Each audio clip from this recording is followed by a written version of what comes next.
Brian Kelly had some controversial things to say about NIL. Now, we're not here to decide what's right and what's wrong. Instead, we're calling Baton Rouge to look at the fallout with fans and future Tigers. And third time's the charm. We check in with coaches entering a make or break year 3. Who's playoff bound and who's buyout bound? Plus, the talent concentration in college football is evident. But which conference, the SEC or Big Ten, has the better quarterbacks? All that and more as 247 Sports Live starts right now.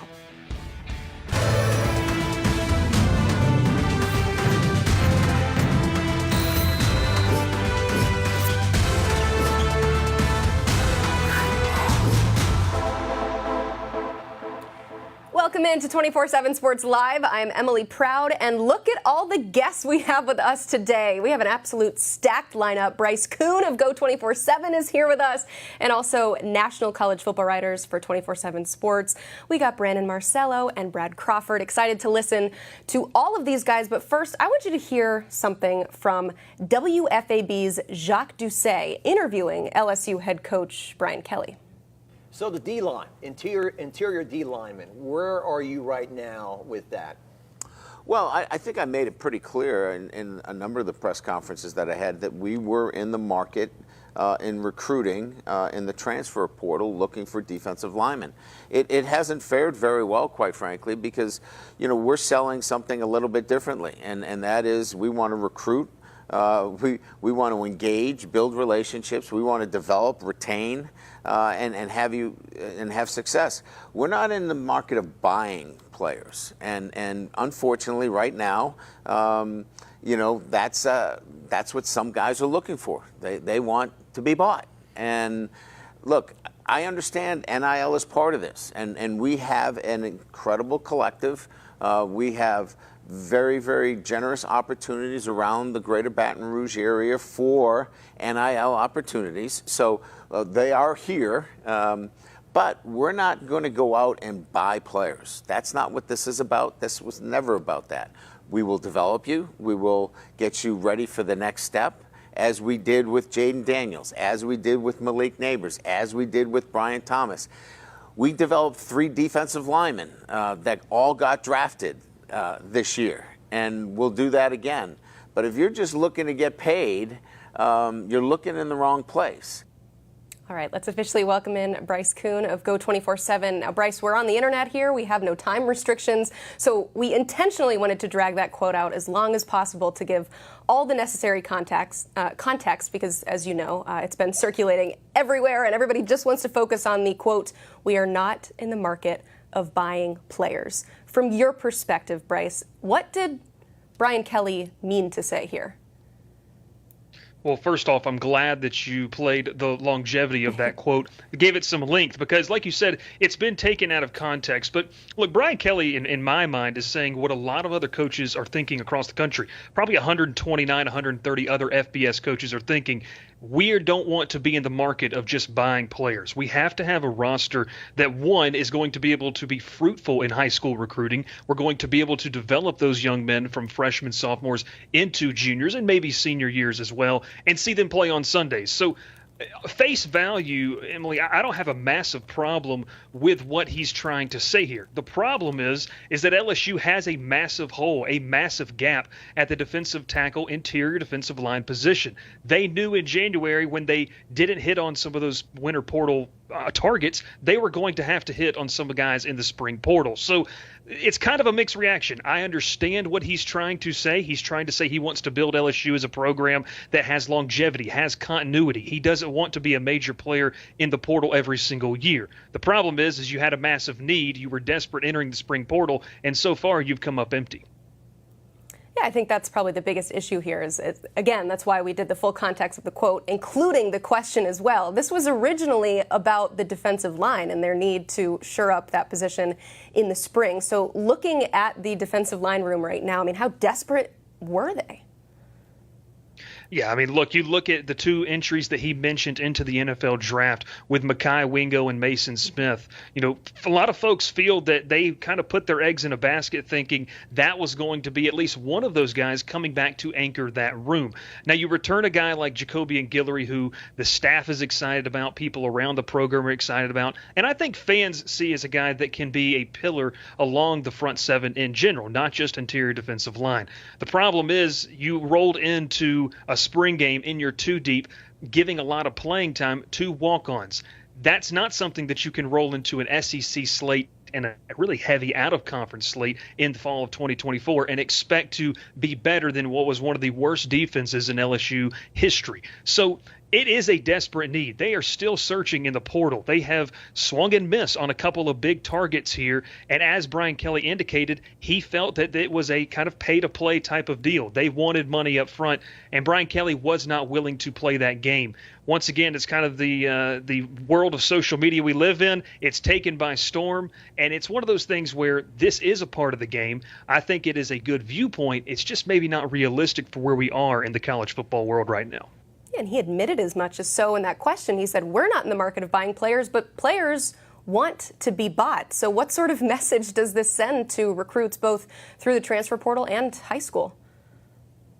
Well, at the high school ranks, you know, you start to kind of look at what they're building. And that 2025 class, look, it's a fun one, and it's one that makes fans really excited, but it lacks defensive high-end talent. It's a lot of big names on the offensive side of the football. So NIL spending when it comes to high school talent, it feels like that's where Brian Kelly is more wanting to go with this. We want to invest in you at a young age. We want to develop you and have that bonding connection so we can have that retention factor and keep you year in, year out. Now, for the transfer portal, I mean, look, this is the market. The market dictates whether you believe or not that it should be certain figures that have been thrown around. That's what the market dictates. That's what these young men are able to get. So it's really just a question of whether you want to play in that space or not. And it comes back to the fact that LSU has that desperate need. They need to fill a gap there, and they were just unwilling to pony up. And so that message to recruits is, hey, you're not going to be able to cash in on a payday like some other schools where they are maybe more willing to throw around some money. And you can look across the country and see where those programs come into play. I feel like this segment is in the spirit of context and adding as much as possible, which is, of course, why we go to the source. You're there, you're around, not just listening to these recruits and coaches and understanding the context behind this question and this quote that has really snowballed since he said it just a few days ago. So what do the fans think about this when they hear that? I feel like a few years ago when it came to NIL before it became legal, fans took kind of source of pride in that, well, we don't have to pay for players. They just want to come play for our team. But now you got to play the game. So what's the reaction been like from fans? Well, the reaction, you kind of alluded to it, is you should want to come play for LSU. The brand value that the purple and gold holds, the yellow helmet, the pageantry of what Tiger Stadium and Death Valley bring, that's still prevalent in recruits' minds. But, you know, was talking with some people the other day, and they kind of hinted at this.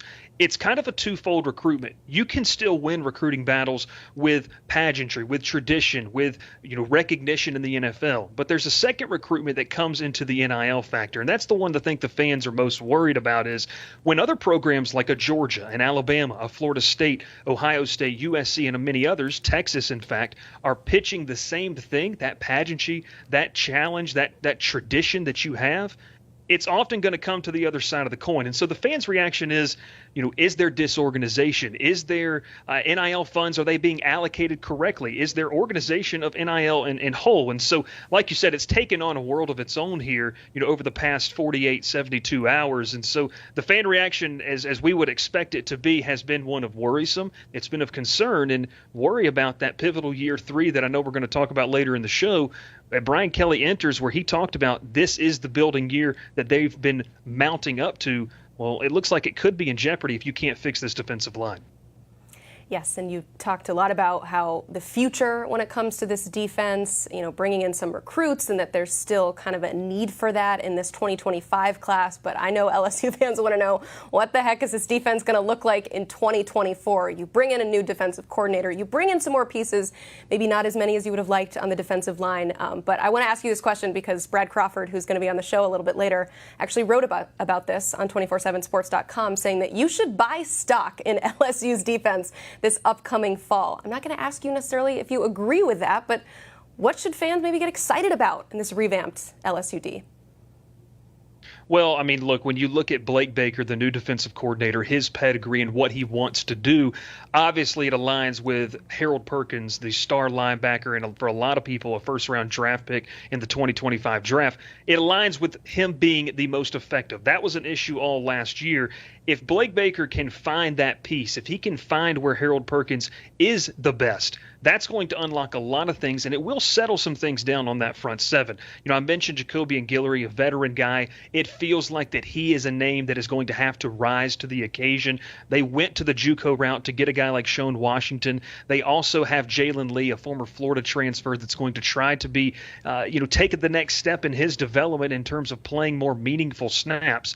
But defensively, it's obviously going to come down to the back end as well. You have a lot of faces. You have a true freshman corner that really shone brightly in the spring game in P.J. Woodland. Is he out there in a necessity, or is he the real deal? And it's a lot of things we're going to be able to learn about as we get into fall camp. There's a lot of young talent. But, what I imagine Brad's getting at with that column is the coaching staff. This coaching staff, and many people around believe, is probably one of the better defensive, cohesive staffs in the country. Now, can they get it to where they need to be? Can they match the gap? That's going to be one of the big questions of the offseason. It's going to be one of the big questions heading into fall camp and obviously heading into Las Vegas when they take on USC. We will find out very quickly. Talk about two teams going head-to-head with question marks as to whether or not they have upgraded their defenses this offseason. Bryce, thank you for being here and for the nice level-headed take. It was good to have a nice, normal conversation about this quote. It's been pretty crazy this week, I'm sure. You can read more of his work at Geaux247. That is the place to be for all things LSU recruiting and football-related news. Also, my basketball and baseball fans, you will find a lot to like there, so check it out at Geaux247.com. He mentioned it. Brian Kelly entering his third season at LSU. Our friend Brandon Marcello now entering this show to talk about other coaches entering their third year. We're going to get into some win totals here, and because we just talked a lot of Brian Kelly, we're not going to include him in this segment. But before we get rolling, Brandon, I just want to know your take. What is your maybe program report card as we enter year 3 for LSU and Brian Kelly? Yeah, a lot of pieces to replace, but I do like the way they've been recruiting the last 2 years under Brian Kelly. And as Bryce mentioned, they're kind of building from the ground up with the high school recruiting. And there's a few SEC and Big Ten programs that are doing that. They're focusing on that. And then here in like another year or two, they're really going to load up probably with the transfer portal. I think LSU's done a good job of balancing both. I think all of us get obsessed with the loss of Jaden Daniels and some of those obvious big defensive pieces, especially in the middle of that defensive line.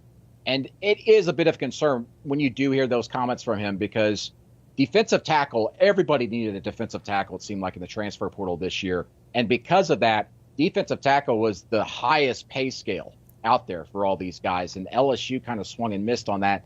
So it does tweak your expectations a little bit. But Brian Kelly is an elite coach, and they're going to challenge in the SEC, maybe not for a championship, but again, to be in that upper half of the conference. Well, speaking of the SEC, let's start with our first coach entering his third year, taking a look at what he did in year 1 and year 2. That is Florida's Billy Napier. And unfortunately, the record went down after that 1 year, but you still have some highlight wins over number 7 Utah to start off that first season. That was really exciting. A lot of excitement surrounding Billy Napier coming to Florida early on. Things kind of dropped off last year, and boy, looking at that schedule, you get really nervous, Brandon. So the win total, Vegas has it at 5.5. Are you taking over, under for year 3 in Billy Napier?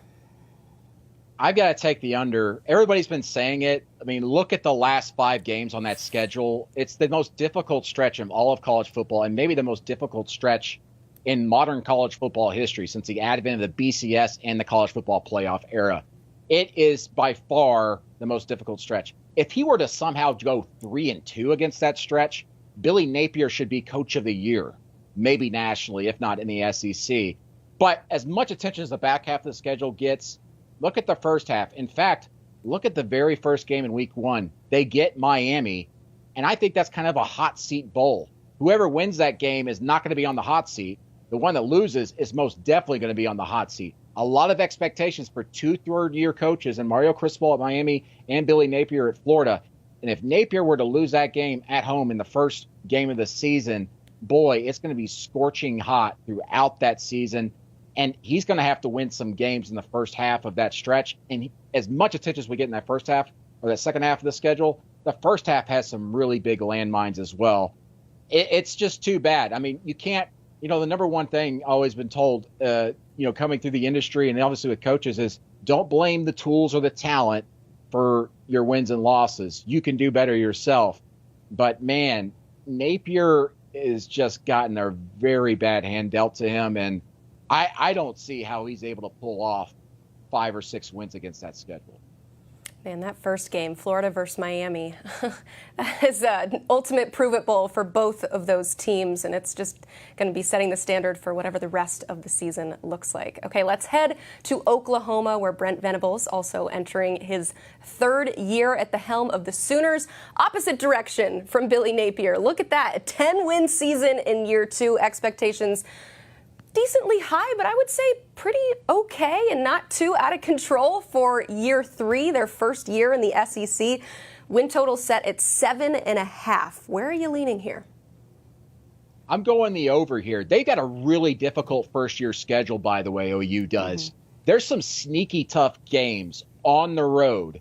Auburn, which could be on the upswing a little bit this year, maybe an 8-win team itself, and then LSU, as we've talked about earlier. Those are some very sneaky, difficult games. Also, Tennessee early in the season, massive game for OU to prove itself and put itself on the map in the first year in the SEC. But OU has got a lot of great talent on both sides of the ball. And I'm going to tell you what, I am so impressed by what Brent Venables and staff did last season and turning things around in year 2 with Dylan Gabriel at quarterback. Dylan's gone. I think he was vastly underrated, both at UCF and then at OU, and people are going to be talking quite a bit of him at Oregon this year. But, man, I can't wait to see Jackson Arnold at quarterback. The feedback we've been getting about him throughout the spring and the offseason has been top-notch. He is electric. Fans are going to have a lot to cheer about in Norman this year. I'm going over there. I think they win more than 7.5 games. In fact, I think they win 9 or 10. OU, that's just what they do. They win 10 games a year. Of course, that was in the Big 12. Going to the SEC is going to be difficult. But why can't they get to 9 wins this year? In fact, I would bet on it right now. I like it. Okay. OU also taking advantage of the spring transfer portal window, winning in some defensive lineman sweepstakes that LSU missed out on, as we talked about earlier on in the show. Let's go to another team who is changing conferences this year, and that is USC with Lincoln Riley. Got that 11-win season in year 1, 8-5 in year 2.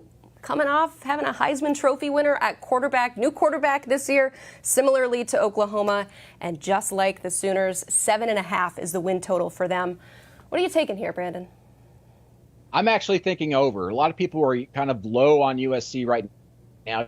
Generational quarterback, but we've said that probably twice for Lincoln Riley quarterbacks, and he just seemingly reloads with guys and gets them going. I mean, he's the best quarterbacks coach we've had in modern college football history. Just look at the resume and the Heisman winners. Miller Moss is great, but the key for USC is going to be the defensive turnaround.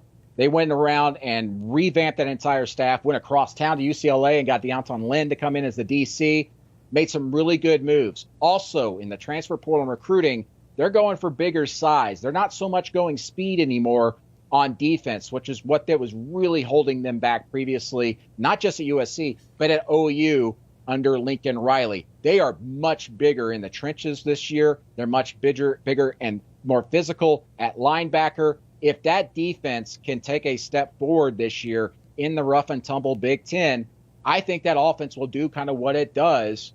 And if the defense can just get a lick better, it was terrible last season, one of the worst we've seen. I think they get to 8 wins this year in the Big Ten. So I go over, got a lot of confidence in Lincoln Riley and staff this year. Okay, elsewhere in the Big 12, TCU and Sonny Dykes, it's insane to me that I'm saying that he is in year 3 since he's already made a national championship appearance. Let's remind you of what he has done in year 1 and year 2 with the Horned Frogs. Pretty fantastic year 1, I would say. Obviously, things are going to be worse in year 2, but 5-7, I think the expectation is a little bit higher than that. Vegas agrees in year 3, putting the win total at 7.5. Over under here. I think I'm going more under here. I think they've got about a 6-win team right now. And I hate to say that because I love the staff down there. I think them bringing in Kendall Briles a year ago at OC is still one of the better moves we saw in the offseason the last 2 years. And I know because of the win-loss record last year, people are kind of going, well, it wasn't all that great. I think that they will take a little bit of a step forward this year. But they've got a pretty difficult schedule, all things considered, this season. You know, they would sit there. I can't believe they don't really get Colorado on the schedule this year after that great opener last season. I kind of scratched my head over the schedule makers on that one. But the conference is in flux and bringing in new pieces. But I kind of would I would be more tempted here if, say, you know, the over-under. I'm actually surprised it's as high as it is, I guess I should say. I thought it would be more like 6.5. I was actually surprised this morning. I woke up to look that up, and it was 7.5. I'd go under. I'd go with about 6 wins in the new look Big 12 for TCU this season. Betting on any win totals in the Big 12 just absolutely freaks me out. That conference is just so up in the air. So I understand where your thought process is there. Let's go to Miami and Mario Cristobal entering year 3. It's been an exciting first 2 years, but you talk about win total that maybe surprised you by how big it was. This one is 9.5, Brandon. Where are you going here? I'm actually going over here. Ooh. Miami's loaded. They've got a roster that is championship caliber in the ACC. I know a lot of people criticize Mario Cristobal for his game day decisions and clock management and all that.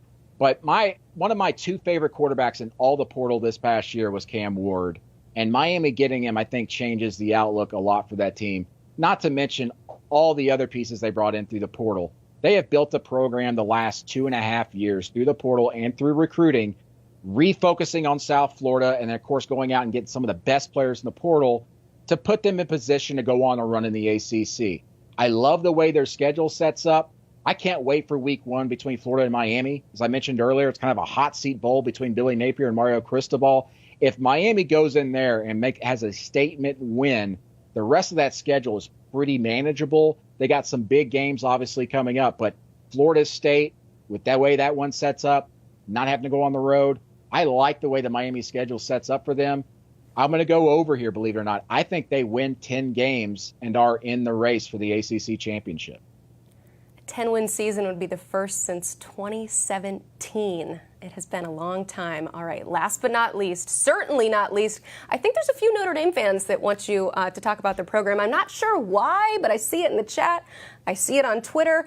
And wouldn't you know it, Marcus Freeman qualifies for this. In year 3, adding an extra win, 9-4, 10-3. Big question mark what happens this year. Vegas, though, thinking that there's a potential for him to surpass that 10-win total. 10.5 is the over-under. That's the highest win total amongst coaches in their 3rd season.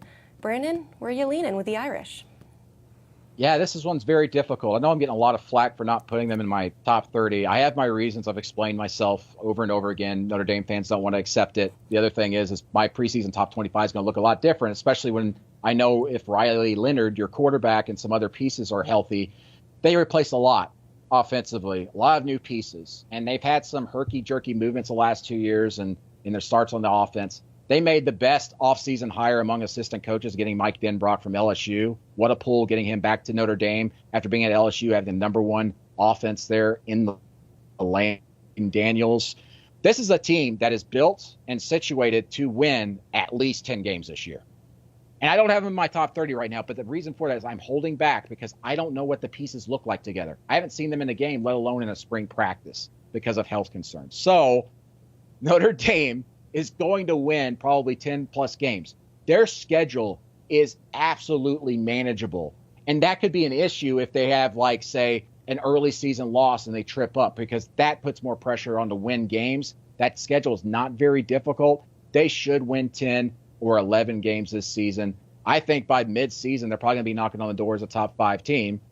But for me, I just don't have him in my top 30 right now because I got a lot of questions. And, people are going to say you look dumb, but personally, I just kept knocking them down because I haven't seen them yet. Everything's on paper.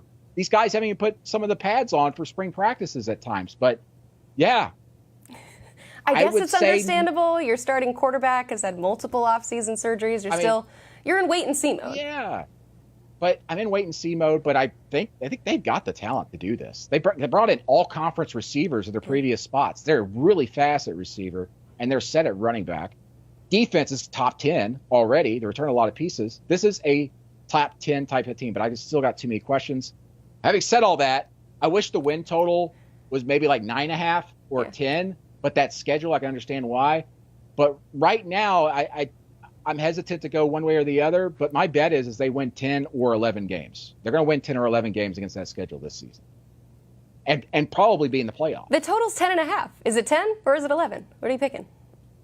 I'm going to say 10 right now. You're going to say 10 right now. Okay. We'll check back in with you in the fall. I know that a lot of Notre Dame fans have your tweets on notifications to make sure that. Oh, boy.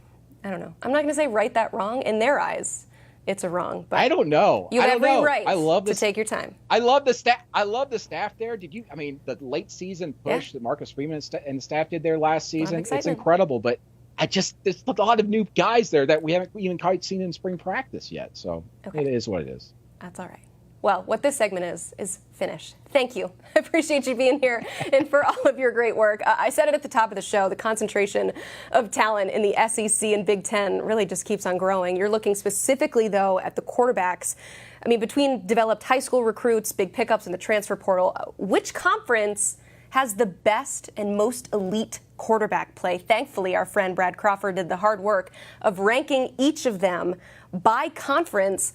But we're going to welcome him on the show, and we're going to make it even more challenging because as if ranking quarterbacks in the spring by conference is not challenging enough, Brad, we're actually going to have them go head-to-head and have you pick the number one versus number one, number two versus number two. I told my producer that's reminded me of a tennis tournament when you have the number ones go against each other. But we are playing football here, and let's start with the number one quarterback in the SEC, that is Georgia's Carson Beck, against the number one quarterback in the Big Ten, Oregon's Dillon Gabriel. Who are you taking? If we were talking 2025 NFL draft, I'm going Carson Beck. I believe he'll be a better pro. However, 2024 college football season, Dillon Gabriel, 120 career touchdown passes. He's had 4 seasons as a starting quarterback with over 3,100 yards passing. And by the way, he's a plug-and-play player in this Will Stein offense at Oregon. I think he's a 40-touchdown guy this season. I've got Oregon in my top 5 preseason. So right now, statistically relevant, I'm probably going Dillon Gabriel over Carson Beck. But that's no disrespect to Carson Beck. He's the best quarterback in the SEC. He's going to have a great final season at Georgia because he's going to be a top 5 pick. But Dillon Gabriel versus Carson Beck, I'm going Gabriel. I mean, the career numbers speak for themselves. The top quarterback from the portal this cycle, in my opinion. He's going to put up some insane numbers for the Ducks. All right, let's go to your number 2 quarterbacks, Texas's Quinn Ewers and Penn State's Drew Aller. Who do you like the best in this matchup? Yeah, the problem with Drew Aller is former 5-star, had 25 touchdown passes last season, but the big plays in the passing game were not there for Penn State. And then in the portal, they lose Keandre Lambert-Smith, their top wide receiver. So I'm going Quinn Ewers here. I think that he's going to have a great year for Texas. Texas and Georgia are sort of my preseason favorites in the SEC. Obviously, he's got a 5-star Arch Manning behind him. Arch had a 300-yard spring game, so Quinn knows that the leash is going to be short if he has a bad September. But, Quinn's another guy, just like Carson Beck, who I think can be a top 5 pick, maybe the first or second quarterback off the board next spring. And Texas lost a couple wideouts and their tight end, Jadavion Sanders, to the NFL draft. But Steve Sarkisian went in the portal. Those boosters spent money, and they got some targets. So this Texas offense with Quinn Ewers going to be very good this fall. It sounds like a big part of your reasoning between picking these quarterbacks is situation, as it should be. I mean, it's all about who's going to put up the most numbers. But we like just continually pushing you and challenging you here. So I'm going to ask, if they switched offenses, would your answer change? I think it probably would. Okay. Drew so that's how has much all you the like talent. this Texas offense. Yeah. Right. And the portal additions were great for Texas. This is the second straight year that Stark's done a great job. He got Isaiah Bond from Alabama, top wide receiver there. So Penn State has to get better in the passing game, and I think grabbing Kansas's OC, who had a great year last fall, that's going to help this James Franklin team a lot. All right, your number 3 quarterbacks, you've got Jackson Dart from Ole Miss and Will Howard from Ohio State. Who are you taking between these two? This was very tough here, and I'm going back to the well. Both these guys have great talent around them. Both these schools, Ole Miss and Ohio State, did a fantastic job in the portal. Lane Kiffin has a number 1 portal class. He added Juice Wells to throw around with Trey Harris and Jordan Watkins. Ole Miss, I think, has the best wide receiver class in the SEC. But Ohio State also has Quinshon Judkins, who they stole from Ole Miss. So Jackson Dart, multi-year starter. And I think he's a little bit better quarterback right now based on what I've seen on film. Perfect fit for this Lane Kiffin offense. I've got Ole Miss as a playoff team this fall. Obviously, Ohio State's my preseason number 1. So, I mean, I love Will Howard too. But the quarterback room at Ohio State is deeper. I think we're going to see other guys outside of Will Howard actually play this season because of how deep it is. So I would go Jackson Dart right now in May, just by a hair. But these two guys are definitely elite quarterbacks. All right, for those keeping score at home, we have SEC 2, Big Ten 1. Your number 4 quarterbacks, Jalen Milroe out of Alabama and USC's Miller Moss. Who are you picking here? Yeah, 2 guys that played pretty well when they had opportunities last year. We saw Jalen get benched in September at the USF game that Bama somehow won there in the 4th quarter, and then the final 10 starts. I mean, he was a Heisman candidate. Now he has a great quarterbacks coach in Kalen DeBoer taking over at Alabama. Really good fit for that offense. I think we're going to see Bama let Jalen Milroe run a little bit more this season. He's a guy that, if he stays healthy, he could be a 1,000-yard rusher in this offense. They gotta tweak it a bit because he's not really a pocket passer, but I think he's a very good quarterback, and he's going to make a lot of plays with his legs. And then Miller Moss, sort of the mystery candidate, right? He was the backup for Caleb Williams last season at USC, had a very good bowl game. I think he had 4 or 5 touchdown passes in that win over Louisville. And, I mean, Lincoln Riley has said throughout the spring that he had a great 15 practices. Looked pretty good in the spring game, too, against that new-look other side of the football for USC. So Jalen Milroe has a slight edge here, so that's 3-1 SEC. I'm going with the true dual threat. I like it. What, Miller Moss at 6 touchdowns in that bowl game? That what it was? Wow. That's 6. too shabby. Not too shabby. I know. Definitely a lot of excitement, and then you pair him with the quarterback whisper and Lincoln Riley. But yeah, he's a massive question mark, as are most of these Big Ten quarterbacks. I don't know if you've noticed, but in the top 5, every Big Ten quarterback is a new starter. And in the top 5 for the SEC, it's a returning starter. So I do think that might give the SEC a little bit of an edge there. I already kind of previewed the next one with number 5. It's Missouri's Brady Cook out of the SEC versus Washington's Will Rogers. Who are you taking in this head-to-head matchup? What's funny about this, Emily, is Will Rogers is a former 3-year starter at Mississippi State. And last season, right. And last season, his development got stunted a little bit because they changed from Mike Leach's air raid to that pro-style weird offense that did not fit Will Rogers. Now he's back at Washington. He was a take for Jed Fish, and now Brennan's the coach over there. So I think it's a very good fit.